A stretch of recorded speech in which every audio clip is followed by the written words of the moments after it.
Justice has been served. Today we prove that no one is above the law. No matter how rich, powerful, or politically connected you are, everyone must play by the same rules. Attorney General Letitia James with the best day of her year, maybe her entire tenure in office, with this big win on a very big case, the penalty she just won against defendant Trump. Now, I told you we've been going through different pieces of this over the course of the hour, and now we turn to another important one. Might not be as prominent as Donald Trump, but it is someone who basically went to jail for Trump org financial crimes. This case, of course, was civil. So that means it was only going to be a fine. How big? Well, now we know. Approaching $500 million.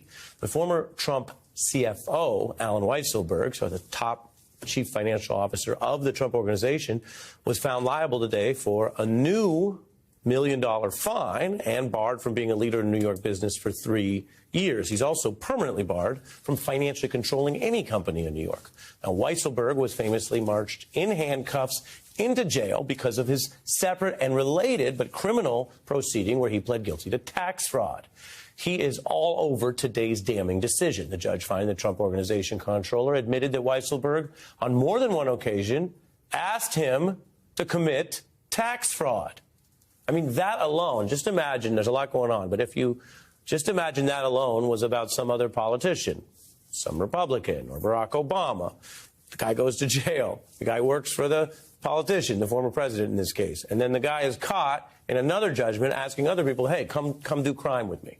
Now, later in this same decision, the judge notes Weisselberg was aware of the negative cash flow, one of those terms we heard earlier tonight, but told an employee to prepare a document containing a series of, now, these are lies, but in legal speak, they're called implausible assumptions to generate $26 million of net operating income. Weisselberg meddling with the valuation of the crown jewel Trump Tower, instructing a top finance official to, quote, remove the management fees from the net operating expenses, even though they were an expense. Again, a convoluted way of saying blatantly lying to make money.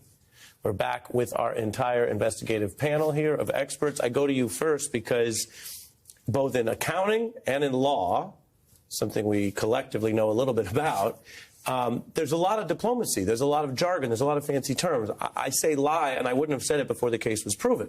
But we had a summary judgment on one set of issues, and now we have the judicial findings on these set of issues. And they find financial lies, knowing and willful, plus a conspiracy to try to get more people to commit tax fraud. Nicest thing I can say is, according to the courts, some of those other people didn't join Weisselberg in his tax fraud. That's the nicest thing I could say. But again, when you look at that documentation, what does it tell you about sort of the standard daily life of working in that office? Was it more like a big financial firm, like a bank, or was it more like an under-the-table operation? Yeah, I think much more like an under-the-table operation, right? These are very simple principles. You line up the expenses on one side of the sheet and the revenues on the other side, and then you come to some amount that you have left over or that you're short. And they didn't like what the result was, right? So they just pulled out pieces of it to make it look better. And the way properties are valued is you essentially divide that revenue, that extra revenue, extra money at the end by a certain capitalization rate, it's called, to come up with a value for the property. So they're literally just playing with the underlying figures of this thing in a really disingenuous way, again, to meet that $2.5 billion threshold every year that they were having a lot of trouble getting to.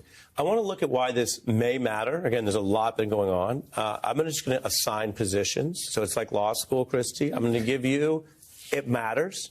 And, Bill, I'm going to give you maybe it doesn't matter, it doesn't break through, which doesn't mean you're committed to this for life, just for the beat.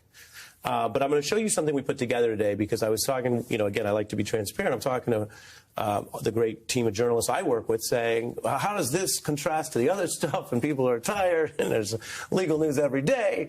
And so we put together just how this broke across the country. And I can tell you the fact that Donald Trump's speaking on it, that it is so much money. There are ways that it immeasurably might matter. But here's how it played out across the day today.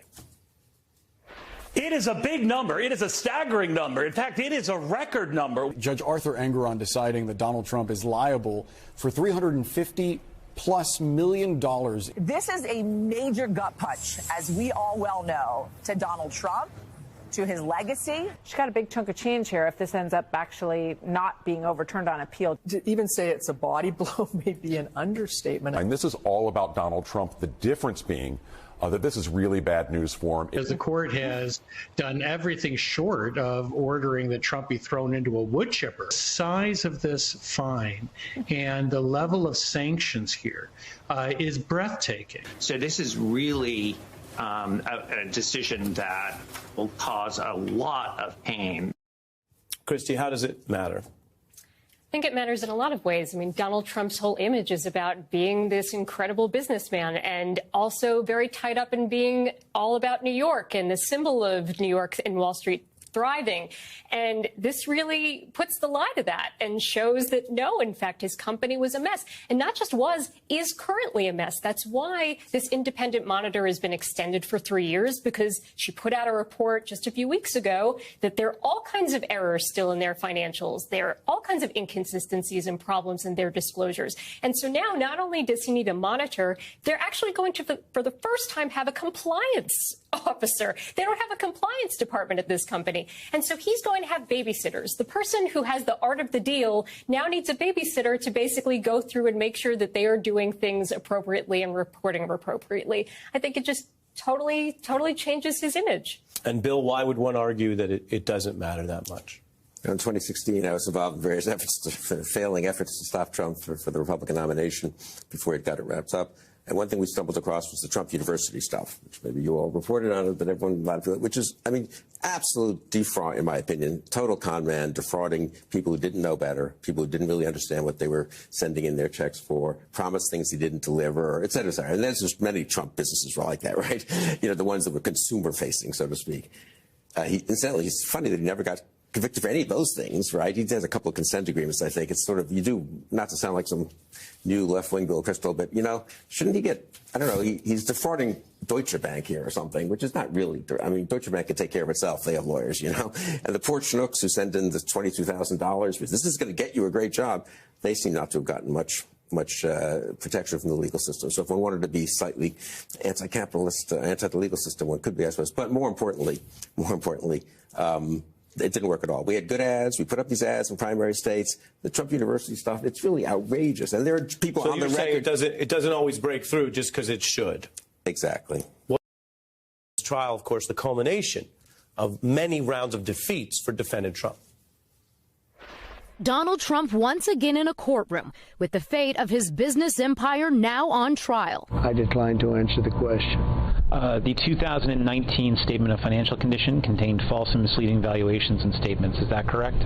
Same answer. We haven't done a damn thing wrong, and they dragged Don and I into it as collateral damage. You know why? I should have worn makeup. But I will not be bullied. I will not be harassed. This case will go on. She was right. The case went on, and while there were many different tactics to try to obfuscate or delay, as our guest Bill Kristol just mentioned, she would win those rounds. As for today's ruling, now years in the making, it was quite exhaustive. The judge found, I want to show you this so you can see with your own eyes some of the key parts, that in order to borrow more at lower rates, Trump and his team would basically submit blatantly false financial data to accountants, which drove the fraud. And then across these 92 pages, the judge dealt with the claims and the evidence, finding that when confronted at trial with the statements, with the receipts about all of this lying, Trump's defendants, fact and expert witnesses, defendant is Trump's side, they simply, quote, denied reality. Now, as a practical matter, this fine is staggering for a company the size of Trump Org. The total, with the 300-plus baseline and the interest that we just heard the Attorney General speak about in that press conference, takes the total up to over $450 million, plus barring Trump from operating in the business side of real estate in New York for 3 years. The massive penalty, of course, is on top of other recent huge fines, like the defamation case and round one of the defamation case. That alone goes up to $90 million. Legal fees recently were $50 million. Donald Trump has managed to get himself in a position, largely, if not entirely by his own making, where he has over $500 million in legal fees and counting. We're joined now by Dan Alexander, a senior editor of Forbes, the author of White House Inc., How Donald Trump Turned the Presidency into a Business. Welcome back. at a certain point, numbers become very hard to measure and differentiate. I don't know that when you start saying, oh, it's $100 million, it's $300 million, all in, it's $500 million. These aren't numbers most people deal with. Most companies don't deal with these kind of legal fees. So is this a big cost to Trump Org tonight? Yeah, this is devastating. Let's start with the most basic question. How much cash does Donald Trump have right now? He's sitting on roughly $400 million in cash. The numbers that you just outlined are far higher than that. So all of a sudden, he's going to have to come up with not just $100 or $150 million of cash, but remember, you need some cushion to operate a real estate business. Sure. So he's going to have to come up with multiple hundreds of millions of dollars in cash. And there are two ways to do that.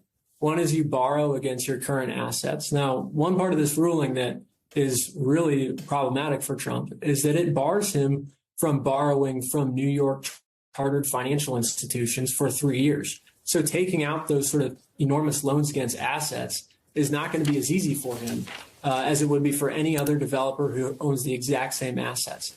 The other thing that he could do is he could sell assets. But if he sells assets, everybody knows that he needs to sell assets. And although Donald Trump has always said that his properties are worth much more than they are, he's been very, very reluctant to sell anything at anything close to its true value. So now all of a sudden he's going to have to be cutting deals on fire sales. This is going to get really ugly for him and for the Trump Organization. You mentioned the Trump Organization, and while we've just discussed a lot about Donald Trump, he basically tried to hand off partial responsibility or operative responsibility to his sons. And they're really called out in this ruling as well. It cites multiple examples of financial wrongdoing. The judge writes that Eric Trump was part of a habit of inflating the value of an estate in New York, that in 2014 an appraiser advised him, Eric Trump verbally, he had appraised that development at about $14 million. Within that same week, Trump advised to McConney to use $161 million valuation. The judge also says that Eric Trump knowingly inflated a different property each year from 15 to 18. He advised, again, that same official, who's sort of the controller, to leave $101 million as it, despite his knowledge that it was worth less than half that. And the judge writes, quote, although Eric Trump testified he had no idea if he intended the banks to rely upon the certification, the court finds the testimony not credible, as Eric Trump was aware that the certifications were required for the loans. And so, Dan, I take that detail back to you. This is a situation where at a distance, people look at a phone alert or they look at social media. They say, oh, they're going after Trump again, this and that. Oh, they have it in for him. We heard that as a Trump's defense when he spoke tonight. But it actually looks, I got to say, pretty meticulous in that point by point. This is not speculative when you have in the same week receipts showing someone knew X and then lied about it and wanted to call it Y. Well, the fundamental problem for Eric Trump, Donald Trump Jr., and Donald Trump is that this case relies on a mountain of documentary evidence. And you can't argue against that. Their signatures are all over these papers saying, we attest to the truthfulness of this number. We attest to the truthfulness of that number. And then they go into court and say, oh, we didn't really know much about these numbers. It's very hard to take that back. Now, financially for them, one of the things that really hurts is that part of the penalty is a disgorgement against the profits from the D.C. hotel that they owned along with their father. Their father has not let them in on many of his deals, but he did give them each 7% of the D.C. hotel. And that was a very successful deal for them and sold for almost $400 million and gave them a nice windfall of about $4 million apiece, which is real money to anybody, but even to them, that's real money. Now this case is going to even claw to them, back especially with how little he involves them in. Exactly. This is going to claw back the one deal that they had really been a part of and had gotten major money from. Now that's all getting washed away, too. Really interesting. Dan Alexander on a Breaking News Night. We appreciate you and you running the numbers for us. Our thanks. I want to tell everyone at home, we've got a new guest coming in here. We got a lot. We're juggling on this big story. And I have a little more of our breakdown. I told you we'd be doing this piecemeal over the course of the night. And, I always keep it real with you. Sometimes when you're watching those big Supreme Court days, people say, oh, You could pull up the case, read it yourself. If you do want to read this case, that's great. I welcome and encourage it. But this is not like a Supreme Court case or some of the other rulings we've had that are easy to read. We do have the scan up on the screen if you want to pull it down. But I'll tell you that at times it gets quite arcane because it goes through all of these properties piece by piece. And so what we're going to endeavor to do tonight over bite-sized morsels is show you some of the key parts. And that brings us to another one I wanted to show you that's pretty interesting, which is the other son, Don Jr. We just mentioned that $4 million liability, how this disgorgement provision basically will be tough. It has teeth for everyone involved. Don Jr. also is part of that ban on doing business. For his father, it's a 3-year ban. For him, it's a 2-year ban. And remember, Don Jr. also got dragged into all this. He had to sit. He tried to run. He tried to duck. He tried to delay. But he had to sit for a deposition where he proved quite vague. Do you have any familiarity with an acronym GAAP, G-A-A-P? Generally accepted accounting principles, yes. Okay. How did you become familiar with that acronym? Probably in Accounting 101 at Wharton. Okay. What do they teach you about generally accepted accounting principles in Wharton? Well, I'm not an accountant, but that they are generally accepted. Anything else? That's pretty much what I remember from Accounting 101. Sounds like a fun day. Imagine doing that for 3 or 4 hours. Now, the lawyer for the state, for the Attorney General here going against Don Jr., asked about who had ultimate authority for the decisions, and he basically then had to admit what was known and what the documents showed, that it was a trio here of Weisselberger himself and his bro. That's a key revelation that goes to responsibility. Now, in today's ruling, brand new, this is the key parts I told you I'm going to share with you. The judge finds that despite disclaiming responsibility for or knowledge of certain statements of financial conditions, Trump Jr. would insist that all the material statements were accurate. So that's another example where the judge went through it all and found this tension, at times basically misleading material. Fraud is the legal word. Lies is another word. And I want to add to our discussion here in this rolling coverage, New York Times investigative reporter Russ Bootner with a focus on Trump's finances. Welcome. Nice to be here. Thanks, Mike. Here we are sitting around. You might be the closest thing to a TV accountant. We'll give you that. You definitely know more than Bill. Yes. Fair? Question. Right? Fair. And so you can low bar, however. Yeah. You know, right. Kind of insulting, actually. Yeah, I apologize. But these things I've told viewers very directly. It's hard to read a whole ruling like this. Even in the business side, there are people who don't know as much about it. You and the Times have been really exhaustive on this. And so my first question to you is just big picture. Does this ruling and the tensions that it finds, does it match what you've found and your understanding of this? Is it worse? Is it better? I mean, just because you've been on this for so long. Well, I think the big trend that we see is what we saw when we analyzed his income taxes for 20 years, which is that he was really rich about a decade ago from money from entertainment and from endorsement and licensing deals. In 2011, just those categories, which were absent any business expertise, he brought home $51 million from that. And he used that money to fill in the gaps on some money-losing businesses that he had created himself, and also to create some of these new businesses. And then as that money trailed off, as The Apprentice became less popular, all of that sort of dried up, and it went from $51 million to $3 million by 2018. And he was burning through cash to keep filling in the holes that he was created. That's one of the fundamental aspects of this lawsuit, is that he was lying about how much cash he had on hand. He was appropriating other people's cash, basically, to fill in that hole and make it look like he had more than he did. And the Attorney General found that he would have been cash flow negative in 2017, not cash flow negative, actually cash negative. He wouldn't have any cash at all, absent the fraud. Can you try that again without that term? He would have X. He would have what? He would have had no money. He would have no money. No money. Okay. And so that would be bad for him because. Well, first of all, he would not have been able to keep all of his businesses open. He would have had to shrink even more. And I think that's what's happened behind the scenes here. Part of the ill-gotten gains here are the sales of assets. Donald Trump has been shrinking for the last few years in terms of his businesses in order to sort of generate cash to fill the holes that his poor judgments have made in other businesses.